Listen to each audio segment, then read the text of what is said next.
Hey guys, it's Angry Mom Claudia coming back at you with a question and looking for a little bit of dialogue.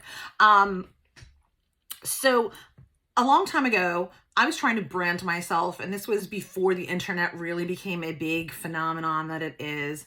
I know I don't look that old, but I was before the internet. Anyway, so I wanted to put out a book, and it was going to be called Angry Mom's Guide to, and then I would have different topics, I was hoping that I could put it out into like different online forums, and maybe I could do a podcast about it. And this was a long time ago. This is not anything recent. We're talking over 15 years, probably when my first two kids were very small. But I didn't know how to do that back then. And my husband, who is a techie and he can do things like that, he has a very crazy job. And we were working split shifts. So I would go to work when he got home, and then he would handle the kids and bedtime routines and all of that. And then I would come home at 4 o'clock in the morning, or 4:30, get out of work at 4:30, I'd be home. We would high five. I'd get out of the shower, and he'd get in the shower to go to work. I'd go to sleep for a few hours and then start my mommy duties with the kids. So it was kind of very stressful, and we just didn't have the kind of time that this required. And then I kind of dropped it. I got into the mommy, like real school. And then I had my last son. And then that resulted in me getting into the autism world. But I always had this idea of the angry mom. I'm not really an angry mom. I'm more frustrated angry than angry. Like, why can't a mom also have a job? Why can't certain employers just understand that the mom has to go home at a certain time? She has to come in at a certain time, and she has to go home at a certain time. It frustrates me. And then a lot of people are like, oh, that's not fair to people who don't have kids. And I don't have the answer for that. I just felt like, as a person who had always been supporting myself from a very young age, I had an apartment at 16. I was out on my own, full-time job. At 18, I had a full-time job with healthcare benefits, supporting myself in an apartment by myself,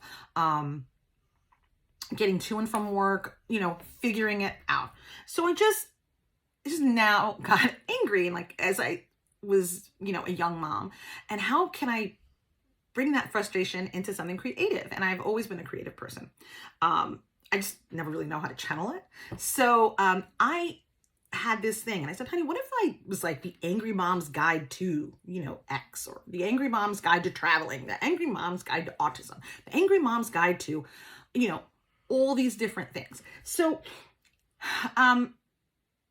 we got the website, and it's been there, but I never did anything with it. But a few years ago, when I was, my son hit middle school, I had a lot more time, and a lot of his medical issues have been resolved, or at least are being managed.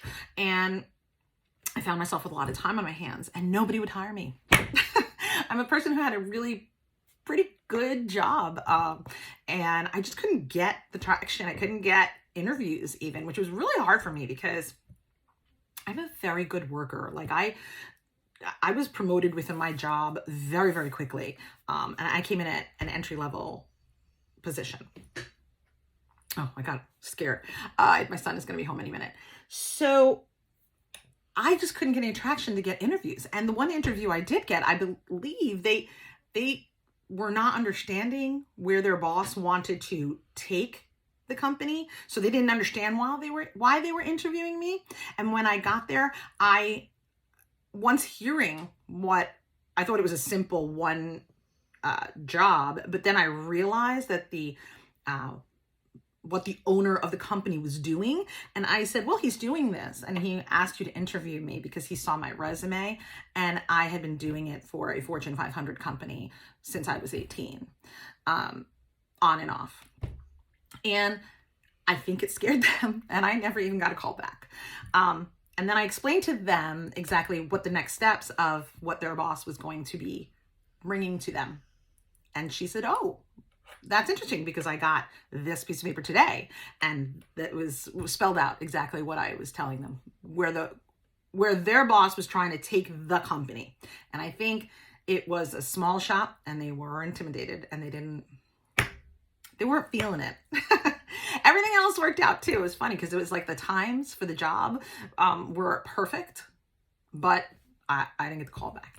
So I think it really did mess with people. But long story short, today my husband came to me and he told me that he doesn't think the angry mom is a good moniker for me anymore because I'm not really very angry. I'm more frustrated and I am trying to figure out how to do things. And I figured I would think about it and put it out to you guys about what you think.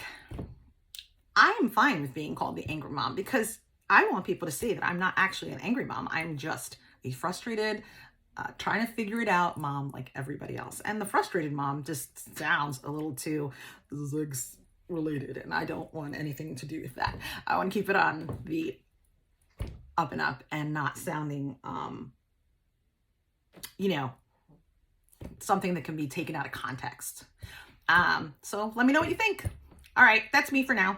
I don't know. I really love it. I think it could go places. I like that it's Angry Mom Flips. And before I took my medical break, I was getting the traction. So I just kind of feel like I gotta stick it out. And maybe I'll bring back those Angry Mom's Guide to Reselling.